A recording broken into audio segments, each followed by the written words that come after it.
আমার মা আমার জন্য অনেক কিছুই কষ্ট করছে, আমার বাবা আমার জন্য অনেক কিছু করছেন, কিন্তু উনি কখনো জেল গেটে আসেনি দেখতে যে আমার সন্তান এরকম এক জায়গায়। উনি হঠাৎ করে এই কান্না করতে করতে অজ্ঞান হয়ে গেলেন। যখন পড়ে গেছে তখন তো আমার আমি তো ছাড়ানোর চেষ্টা করতেছি, আর প্রশাসন তো আমার টান দিতেছে একদিকে, আমার মারও তো আমি ধরতে পারতেছি না।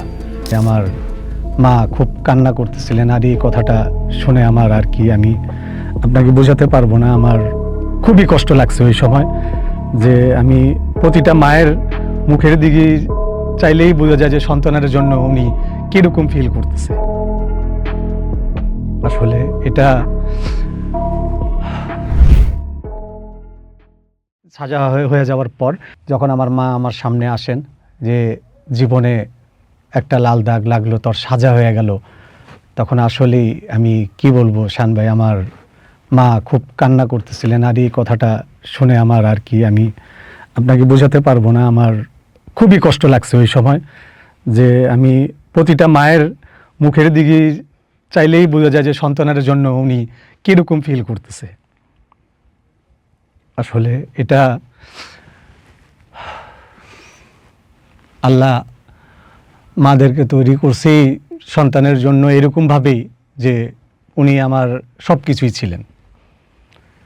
আমার মা আমার জন্য অনেক কিছুই কষ্ট করছে, আমার বাবা আমার জন্য অনেক কিছু করছেন, কিন্তু উনি কখনো জেল গেটে আসেনি দেখতে যে আমার সন্তান এরকম এক জায়গায় গেল। উনি খুব একটু রাগী ছিলেন। আপনার বাবা তো অনেক সম্মানিত মানুষ, খুব সম্মানিত মানুষ ছিলেন উনি, বাজার কমিটির সেক্রেটারি ছিলেন, জি, নিউ সোসাইটি মার্কেটে। হয়তো এই জন্য কষ্ট পাইতেন যে আমার ছেলেটা করলো, লজ্জা হইতো, কষ্ট হইতো যে জেলখানায় উনি গেল, এই জন্যই উনি কখনো যায়নি ভাই।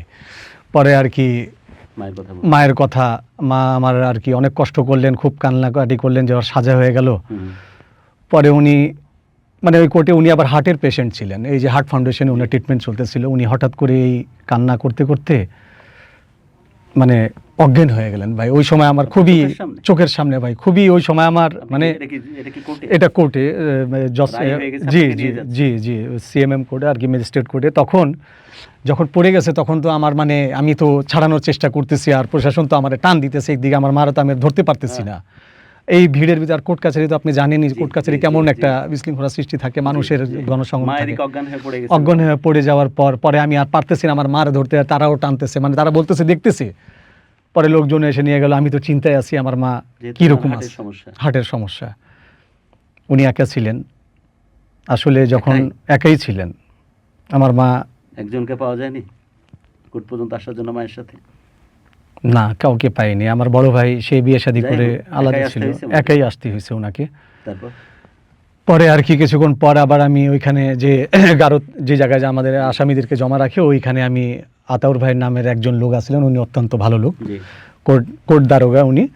ওনারকে আমি বললাম যে ভাই, একজন মহিলা যে আপনার সামনে অজ্ঞান হলেন, ওনার একটু খবর। পরে বললো কি প্রশাসনের লোকজন তাকে নিয়ে গিয়ে এক জায়গায় শোয়া রাখছে, পানি উনি দিয়েছে, এখন উনি কথা বলতেছেন, তোমার কথা জিজ্ঞেস করছে, তোমার সাথে আসবে দেখা করতে।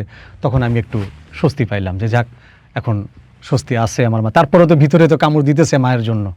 পরে যখন নিয়ে আসলো, দেখার পর আমি একটু শান্তি, তুমি বাসা চলে যাও, তুমি জেল গেটে আসবা, কোনো চিন্তা করো না, কি যেন সাজা হওয়ার পর আমার আগের মতো আর কষ্ট থাকবে না।